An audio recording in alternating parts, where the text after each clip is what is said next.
At 23:40 on December 29, 1944, Major Carroll C. Smith crouched in the cramped cockpit of his P-61 Black Widow at McGuire Field, Mindoro, watching his radar operator track a contact moving at 180 knots through the black skies north of the Philippine Islands. 26 years old, 43 combat missions, 4 confirmed kills. The Japanese had sent 12 bombers to destroy the American airfields that night. Smith knew the pattern. For 2 weeks, Japanese bombers had attacked Mindoro every single night. 334 air raid alerts in 14 days.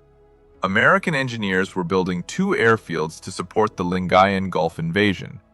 The Japanese understood what those airfields meant. If American fighters could operate from Mindoro, they could cover the entire invasion force. The Japanese had to stop construction. They sent bombers every night, conventional bombers, kamikazes, anything that could carry explosives. The 418th Night Fighter Squadron had arrived at Mindoro on December 26th, 3 days earlier. Smith's squadron was the only thing standing between those bombers and 20,000 American troops sleeping in tents below. The pressure was suffocating. Every bomber that got through meant dead engineers, dead construction crews, delayed airfields, a delayed invasion, more American casualties at Lingayen Gulf. Smith's P-61 was different from anything the Japanese had encountered.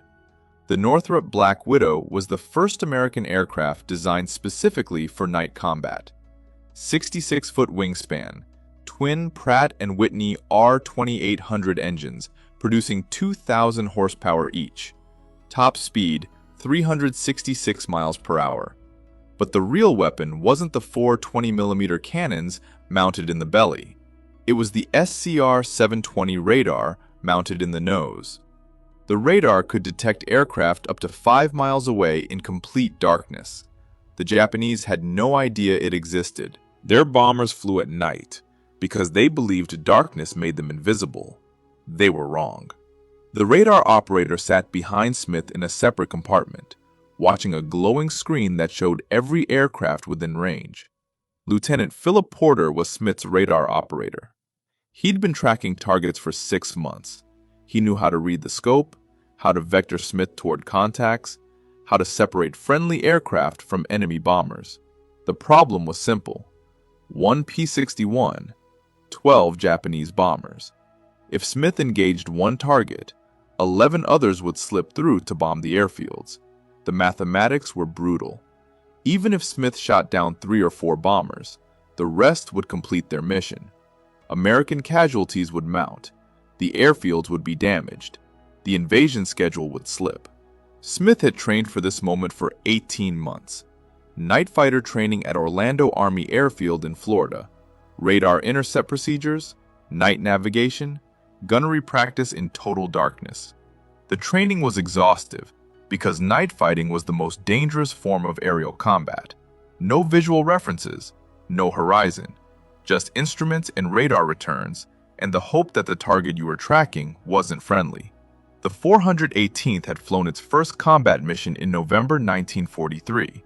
Operating from primitive airstrips in New Guinea, flying P-70 Havocs at first, then modified P-38 Lightnings with experimental radar. The P-61s arrived in September 1944. The Black Widow was everything the earlier night fighters weren't. Stable, forgiving, powerful. The radar actually worked. But radar couldn't solve Smith's problem tonight. 12 bombers were coming. His fuel would last maybe 3 hours. If he spent 10 minutes engaging each target, he could only intercept 3 bombers before he had to return to base. 9 bombers would get through. 9 bombers meant hundreds of casualties. Maybe thousands if they hit the fuel dumps or ammunition storage. If you want to see how Smith hunted down 4 Japanese bombers in total darkness, please hit that like button. It helps us share more forgotten stories. Subscribe if you haven't already. Back to Smith. Porter's voice crackled through the intercom at 23:42. He had 4 separate contacts on the scope, all heading south toward Mindoro, all at different altitudes. Smith had to make a choice. which bomber to pursue first, and whether his plan to intercept all four in one night was genius or suicide. Smith pushed the throttles forward. The twin R-2800 engines responded instantly. The Black Widow climbed at 2,000 feet per minute. Porter called out vectors. Heading 035. Altitude 8,000 feet. Range 4 miles. Smith couldn't see anything through the canopy. Just blackness. No moon, no stars. Heavy clouds obscured everything. This was why the Japanese chose tonight. Complete darkness meant their bombers were invisible to conventional fighters. But Smith wasn't flying a conventional fighter. The SCR-720 radar used a rotating parabolic dish mounted in the nose. The dish sent out microwave pulses at 180 degrees forward. When those pulses hit an aircraft, they bounced back. The radar operator's scope showed the return as a glowing blip. The scope had two displays. One showed azimuth, left or right of the aircraft's nose. The other showed elevation, above or below the aircraft. Porter watched both scopes simultaneously. He guided Smith toward the target using verbal corrections. Left 5 degrees, down 3 degrees. The system worked because Porter was exceptional at his job. Range 3 miles. Smith activated his own radar scope. A smaller display integrated into the main instrument panel. When the target got close enough, Smith could track it himself. The pilot's scope was simpler than Porter's. Just one display showing range and relative position. But it was enough. Once Smith had the target on his scope, he could close for the kill without relying on verbal instructions. The Japanese bomber was a Mitsubishi G4M. The Americans called it Betty.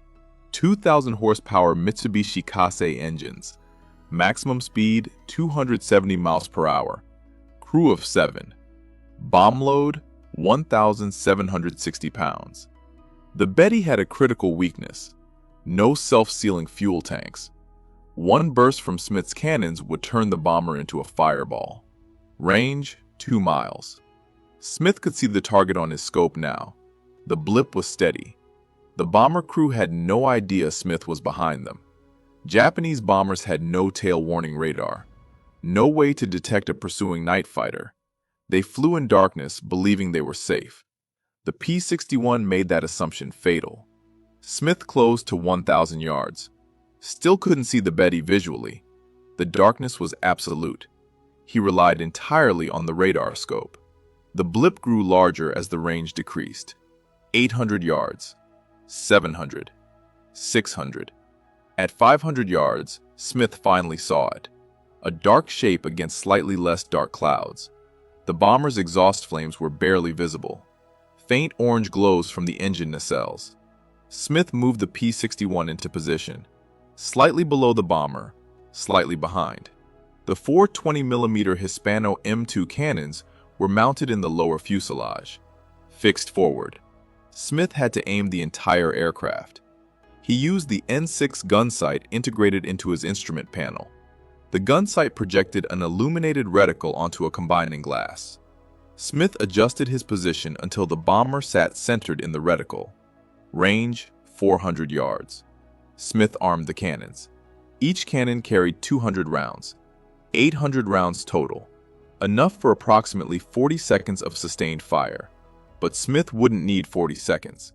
Night fighter doctrine called for short, concentrated bursts. Get close. Fire. Confirm the kill. Move to the next target. Wasting ammunition on a single bomber meant fewer rounds for the remaining targets. Smith squeezed the trigger at 350 yards.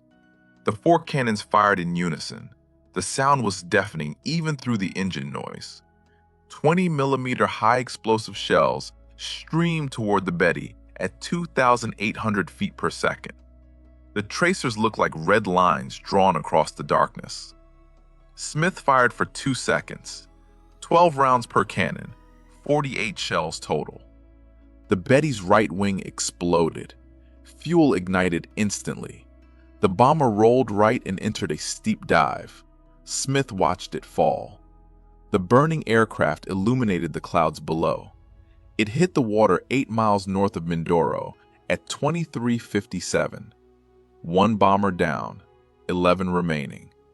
But Smith's fuel gauge showed he'd burned through 15% of his fuel, and 3 more contacts were still on Porter's scope, all heading toward the airfields, all separated by miles of black sky.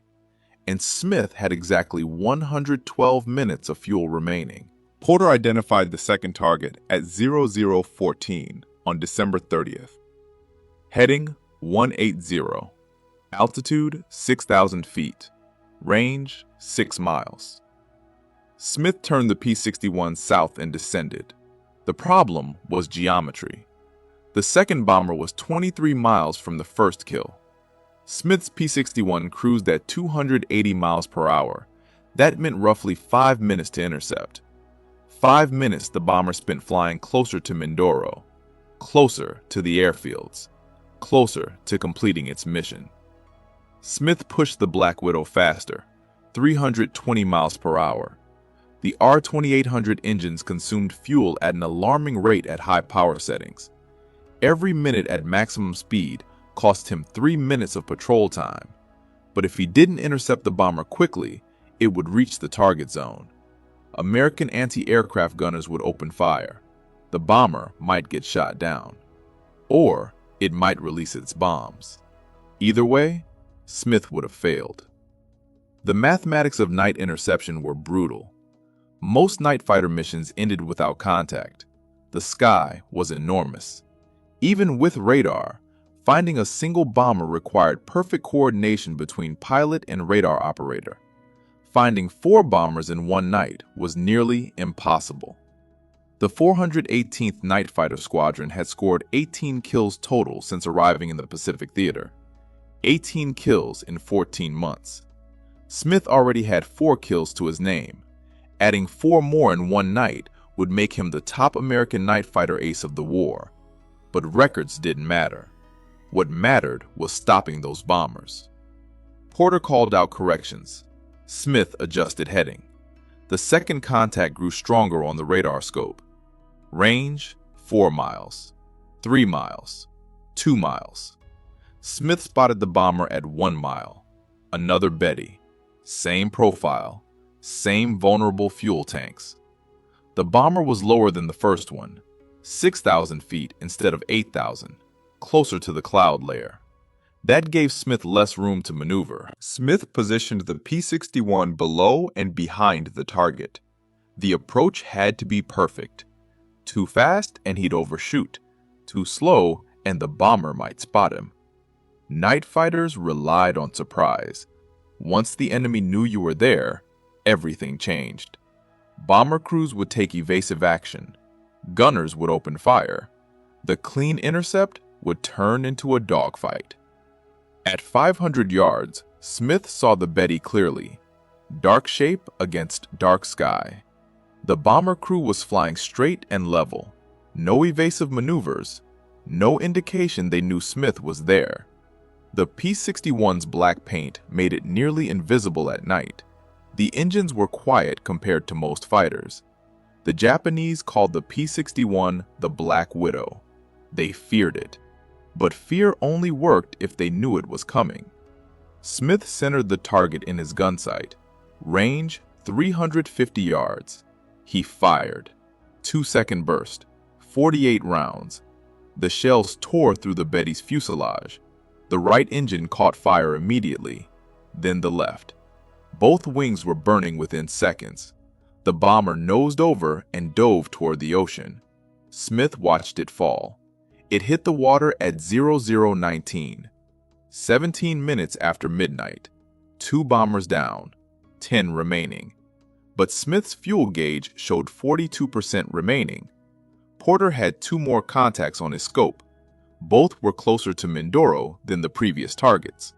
Both were at different altitudes. One at 9,000 feet, one at 4,000 feet, and they were 8 miles apart. Smith made a decision. He would take the higher target first. Climbing used less fuel than descending rapidly, but the higher target was also farther north. Pursuing it meant allowing the lower bomber to get closer to the airfields. If Smith made the wrong choice, one bomber would get through, and the entire mission would be considered a failure. Smith turned north and climbed. The P-61 reached 9,000 feet at 0023. Porter locked onto the third contact. Range, 7 miles. Heading 160. Speed, 190 knots. But this bomber was different. It was faster than the Bettys, and it was taking evasive action, turning, changing altitude.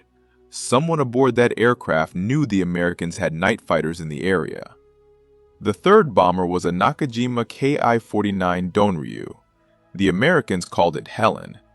Faster than the Betty. Maximum speed, 306 miles per hour. Better defensive armament. 5 7.7mm machine guns. The tail gunner had a clear field of fire directly behind the aircraft. Approaching from dead astern would put Smith in the gunner's sights. Smith adjusted his approach. Instead of positioning directly behind the Helen, he came from below and to the left, the bomber's blind spot.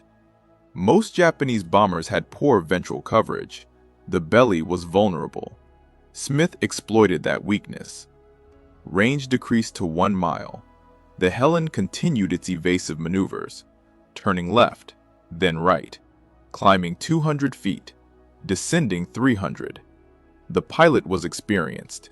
He understood that straight and level flight made his aircraft an easy target. Random changes in heading and altitude made radar tracking difficult. Porter compensated by predicting the bomber's movements, watching the pattern, anticipating the next turn. Smith closed to 600 yards. The Helen's pilot made a sharp turn to the right. Smith followed. The P-61's twin-boom configuration gave it excellent stability. The aircraft responded smoothly to control inputs. Smith kept the bomber centered in his gun sight. Range 500 yards, 450, 400. At 375 yards, the Helen's tail gunner opened fire. Tracers streaked past Smith's canopy. The gunner had spotted the P-61. The element of surprise was gone. Smith had seconds to take the shot before the bomber pilot initiated aggressive evasive action. He squeezed the trigger. 3-second burst. 72 rounds. Longer than his previous attacks. Necessary because the Helen was maneuvering. The 20mm shells punched through the Helen's fuselage. The right engine exploded. The bomber rolled inverted and entered a spin. Smith pulled away to avoid debris. The burning aircraft fell through 9,000 feet, 8,000, 7,000. It hit the water at 0029, 29 minutes after midnight. 3 bombers down, 9 remaining. But Smith's fuel gauge showed 28%, critical level. Most pilots returned to base at 30% fuel. Below that, any delay could result in a forced landing, or worse. Running out of fuel over open ocean at night meant certain death. No visual references, no way to judge altitude. The aircraft would hit the water before the pilot realized how low he was flying. Porter had one more contact on his scope, the 4th target. Heading 170, altitude 4,000 feet, range 9 miles. This was the bomber Smith had bypassed earlier, the one flying at low altitude. It was now only 12 miles from Mindoro, close enough that Smith could see the searchlights from the American airfields. Thin beams of white light sweeping the sky. Anti-aircraft batteries were ready. Gunners had their fingers on triggers, waiting for targets. Smith descended toward the 4th bomber. Diving conserved fuel. The P-61 dropped through 8,000 feet, 7,000, 6,000, 5,000. Smith leveled off at 4,200 feet, slightly above the target. The altitude advantage gave him better position for the attack. He could dive on the bomber from above, use gravity to increase his speed, reduce the time the target had to react. Range 4 miles, 3 miles, 2 miles. Smith acquired the target visually at 1 mile. Another Betty. The bomber was flying straight toward Mindoro. No evasive action. The pilot either didn't know American night fighters were in the area or didn't care. Perhaps he believed his mission was more important than his survival. Japanese bomber crews often accepted death as the price of completing their objectives. Smith positioned the P-61 for the kill, below and behind, 350 yards. He checked his ammunition counter. 512 rounds remaining, enough for 3 more attacks, maybe 4 if he was conservative. But this was the 4th target. He needed to make every shot count. Smith's fuel gauge showed 23%, below safety margins. If he engaged this bomber and missed, he wouldn't have enough fuel to pursue it again. 1 chance, 1 burst. Then he had to return to base. Whether the bomber was destroyed or still flying, Smith fired at 0034. 2-second burst, 48 rounds. The 20mm shells converged on the Betty's center fuselage. The bomber's port wing separated from the aircraft. Fuel tanks ruptured. Fire spread across the remaining wing structure. The Betty rolled left and dove toward the ocean. It impacted at 0035, 35 minutes after midnight. 4 bombers destroyed in 55 minutes. Smith turned the P-61 back toward Mindoro. His fuel gauge showed 21%. The mathematical calculation was simple. McGuire Field was 18 miles south. The Black Widow consumed approximately 100 gallons per hour at cruise speed. Smith had roughly 60 gallons remaining. At cruise speed, he could fly for another 36 minutes, more than enough to reach the airfield, unless something went wrong. Porter scanned his radar scope for additional contacts. Nothing. The remaining 8 Japanese bombers had turned back. Whether they detected Smith's attacks or simply lost their nerve was irrelevant. The mission was accomplished. 4 kills, 0 American casualties. The airfields were safe. Construction crews would work through the night without interruption. The Lingayen Gulf invasion schedule remained intact. But Smith's night wasn't over. At 0042, Porter detected a new contact, heading north. Range 4 miles, altitude 7,000 feet. Smith checked his position. He was 12 miles from McGuire Field, fuel at 19%. The contact was between Smith and his base. If it was a Japanese bomber, it was heading toward the airfields Smith had just defended. Engaging it would consume more fuel, possibly too much fuel. Smith might not make it back to base. The alternative was worse, letting a Japanese bomber reach Moro unchallenged. Smith had destroyed 4 aircraft.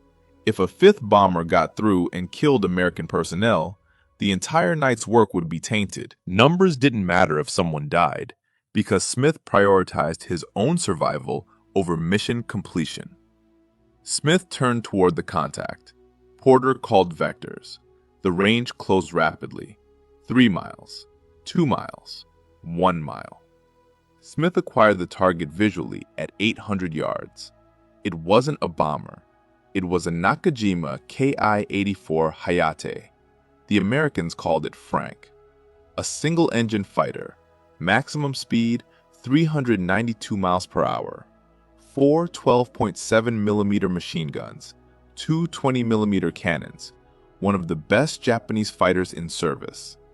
The Frank was faster than the P-61, more maneuverable, better rate of climb. In daylight, a skilled Frank pilot could outfight a Black Widow. But this wasn't daylight, and the Frank pilot had no radar. He was flying blind, searching for American aircraft using visual references that didn't exist in complete darkness. Smith had one advantage. The Frank pilot didn't know Smith was there. Smith positioned the P-61 below and behind the fighter. Range 500 yards. The approach was identical to his bomber intercepts. Get close, fire, confirm the kill. But fighters were smaller targets, harder to hit, and the Frank had armor protection around the cockpit and engine. A 2-second burst might not be enough. Smith closed to 300 yards. His fuel gauge showed 17%. If he missed this shot, He wouldn't have time for a second attempt. He would have to disengage immediately and hope he had enough fuel to reach McGuire Field. Missing the shot also meant the Frank would know American night fighters were in the area. The element of surprise would be lost. Future intercepts would be more difficult. Smith centered the Frank in his gun sight. His finger rested on the trigger. The mathematics were clear. Engaging the fighter would drop his fuel to 15%, below minimum safety margin. But letting it go meant risking American lives on the ground. The P-61's engines hummed steadily at 320 miles per hour. The Frank flew straight and level, unaware it was being hunted. Smith made his decision at 0045. He squeezed the trigger. 3-second burst, 72 rounds, the longest burst of the night. The shells tore through the Frank's tail section and engine cowling. The Frank's engine burst into flames. Black smoke poured from the cowling. The fighter rolled right and dove. Smith watched it descend through 7,000 feet, 6,000, 5,000. The flames grew larger. At 3,000 feet, the pilot ejected. Smith saw the parachute open, a white canopy against black sky. The Frank continued its dive and hit the water at 0046. Smith checked his fuel gauge, 15%. The engagement had consumed more fuel than calculated. McGuire Field was 11 miles south. The P-61's fuel consumption at cruise speed meant Smith had approximately 22 minutes of flight time remaining, enough to reach the airfield with minimal reserves. But any headwind or navigation error would exhaust his fuel before landing. Porter guided Smith toward Mindoro using radar navigation. The island appeared on the scope as a large landmass. McGuire Field was on the southwestern coast. The airfield had been operational for only 4 days. Minimal lighting, no instrument landing system. Pilots landing at night relied on a single row of kerosene lamps marking the runway. From 5 miles out, those lamps looked like dim yellow dots, easy to miss in darkness. Smith descended to 2,000 feet. His fuel gauge showed 13%. The P-61's fuel tanks held 646 gallons total.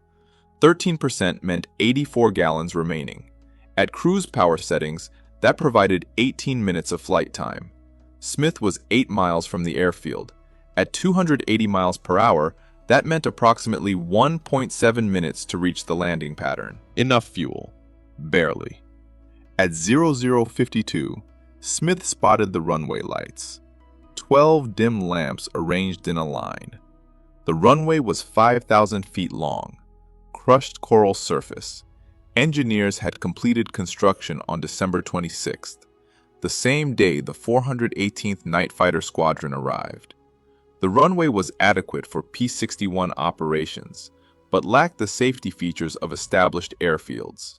No overrun area, no crash barriers. If Smith landed too fast or too slow, the aircraft would leave the runway. At night, with minimal lighting, any landing error would likely be fatal. Smith entered the landing pattern at 1,000 feet. His fuel gauge showed 11%, 57 gallons. The P-61 consumed fuel faster during landing approach. Power settings fluctuated. Engines spooled up during turns, spooled down during descents. Each power change consumed additional fuel. Smith calculated he had approximately 12 minutes of fuel remaining, more than enough to land, unless something went wrong. At 0055, something went wrong. The runway lights went out. All 12 lamps extinguished simultaneously. Complete darkness. Smith was 3 miles from the runway. Altitude, 800 feet. Airspeed, 140 knots. Without runway lights, he had no visual reference for landing. The P-61 would hit the ground before Smith realized how low he was flying. Porter suggested using the radar altimeter. The device measured height above ground by bouncing radio waves off the surface, accurate to within 50 feet. Smith could descend slowly using the altimeter and dead reckoning navigation. When the altimeter showed 0 feet, he would be on the ground. The technique was dangerous. Any error in navigation meant landing off the runway. hitting trees, or coral reefs, or construction equipment. Smith's fuel gauge showed 9%, 46 gallons, 8 minutes of flight time, not enough to divert to another airfield. Tacloban on Leyte was the nearest alternative, 90 miles northeast. The P-61 would run out of fuel 40 miles short.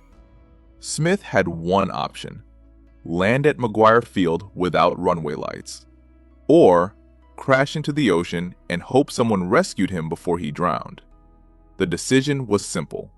Smith had survived 4 intercepts, 5 kills in 55 minutes, the highest single-night total for any American night fighter pilot in the Pacific Theater. He had saved American lives on the ground, protected the airfields, enabled the Lingayen Gulf invasion to proceed on schedule.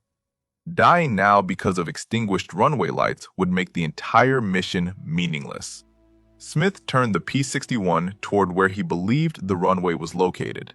His altitude was 600 feet, fuel at 9%, and the darkness below was absolute. Smith descended to 400 feet.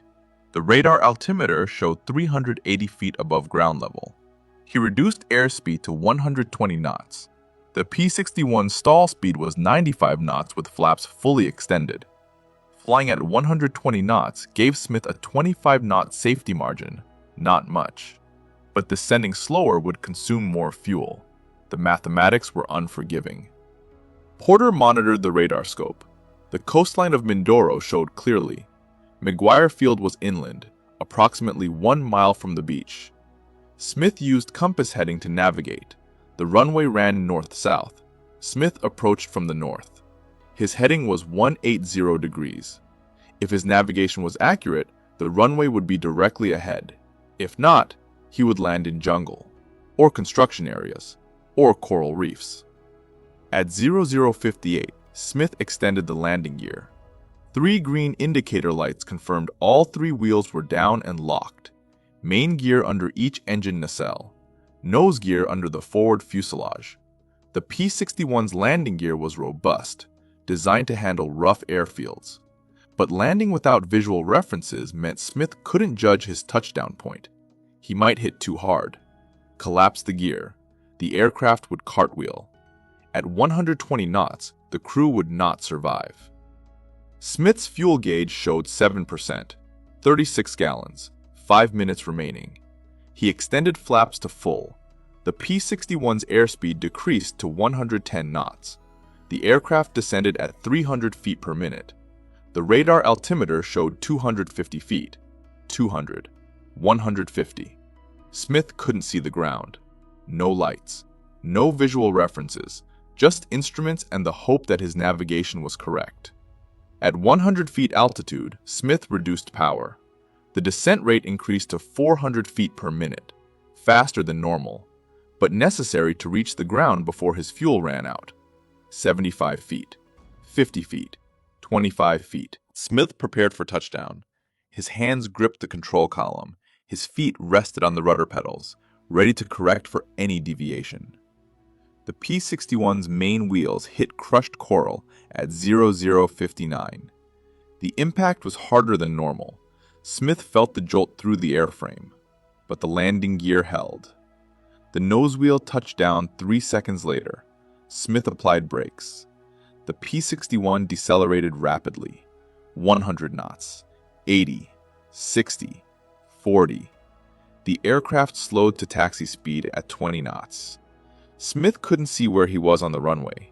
He kept the brakes applied until the P-61 stopped completely. His fuel gauge showed 6%, 29 gallons, 3 minutes of fuel remaining. Ground crew arrived with flashlights. They guided Smith to the parking area. The P-61's engines shut down at 0103, 1 hour and 3 minutes after takeoff. Smith climbed out of the cockpit. His legs were stiff. His hands were shaking. Not from fear, from exhaustion. 5 intercepts, 5 kills, 1 blind landing, all in 63 minutes of combat. Porter climbed out from the radar operator's compartment. He had tracked 5 targets successfully, vectored Smith to each intercept, maintained radar contact throughout the engagement. Without Porter's skill, none of the kills would have been possible. Night fighting was a team effort, pilot and radar operator working in perfect coordination. The ground crew inspected the P-61. No damage. All 4 cannons had functioned correctly. Total ammunition expended, 408 rounds. Smith had started the mission with 800 rounds. He landed with 392 rounds remaining, enough ammunition for 2 more intercepts, but 0 fuel for pursuing additional targets. Intelligence officers arrived at 01:15. They wanted details, times, locations, altitudes, aircraft types. Smith provided the information from memory. 4 Mitsubishi G4M Betty bombers, 1 Nakajima Ki-49 Helen bomber, 1 Nakajima Ki-84 Frank fighter, all destroyed between 23:57 on December 29th and 00:46 on December 30th. Total engagement time, 49 minutes. The intelligence officers confirmed the kills through multiple sources. Ground radar had tracked the intercepts. Coast watchers reported seeing aircraft crash into the ocean. Wreckage was visible at first light. 4 bombers, 1 fighter, all exactly where Smith reported. 4 kills in one night equaled the record for American night fighters, but Smith wasn't finished. On December 30th, 1944, at 14:30 hours, Smith flew his second mission of the day. Japanese reconnaissance aircraft had been spotted over Mindoro, single-engine fighters, faster than bombers, more difficult to intercept. Smith and Porter took off in the same P-61. The aircraft had been refueled and rearmed. 800 rounds of 20mm ammunition, 646 gallons of fuel. At 15:12, Porter detected a contact, heading north, altitude 12,000 feet, range 8 miles. Smith climbed to intercept. The target was another Nakajima Ki-84 Frank fighter, faster than the P-61 in level flight. But Smith had altitude advantage. He dove on the Frank from above. The diving attack increased his speed to 390 miles per hour, faster than the Frank's maximum level speed. Smith fired at 400 yards. 2-second burst, 48 rounds. The Frank's engine exploded. The fighter rolled inverted and dove into the ocean. Smith's 7th kill. The final victory made him the top-scoring American night fighter ace of World War II. 7 confirmed kills, all achieved in less than 24 hours of combat flying. No other American night fighter pilot in any theater would match that total. The 418th Night Fighter Squadron continued operations from Mindoro through January 1945. The unit scored 18 total kills during the war, the highest total of any P-61 squadron in the Pacific Theater. Smith's 7 kills accounted for 39% of the squadron's total score. Porter received the Distinguished Flying Cross for his role as radar operator. His skill made every intercept possible. The P-61 times a Waston continued flying combat missions through May 1945. The aircraft survived the war undamaged. After VJ Day, it was scrapped along with most Black Widows. Only 4 P-61s exist today. None of them is Smith's aircraft. The nose art. The kill markings. The aircraft that hunted 4 bombers in 80 minutes. All lost to history.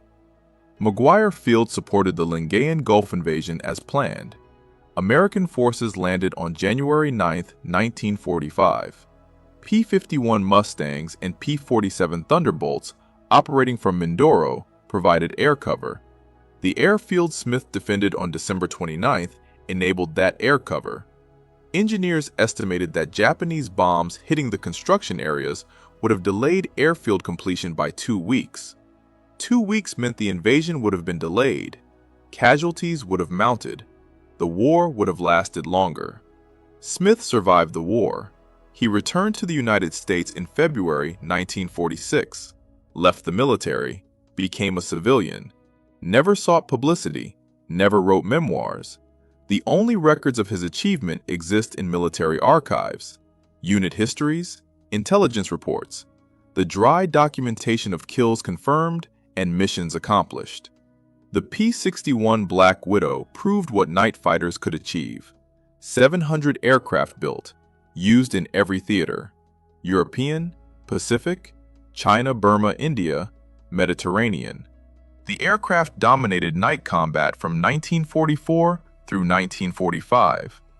After the war, the P-61 was redesignated F-61, continued service until 1954, then retired, replaced by jet-powered night fighters with better performance. But in December 1944, over Mindoro, the Black Widow was the most advanced night fighter in the world, and Carol Smith was the best pilot flying it. If this story moved you the way it moved us, do me a favor, hit that like button. Every single like tells YouTube to show this story to more people. Hit subscribe and turn on notifications. We're rescuing forgotten stories from dusty archives every single day. Stories about pilots who saved lives with radar. Real people, real heroism. Drop a comment right now and tell us where you're watching from. Are you watching from the United States, United Kingdom, Canada, Australia? Our community stretches across the entire world. You're not just a viewer, you're part of keeping these memories alive. Tell us your location. Tell us if someone in your family served. Just let us know you're here. Thank you for watching. And thank you for making sure Major Carol Smith doesn't disappear into silence. These men deserve to be remembered, and you're helping make that happen.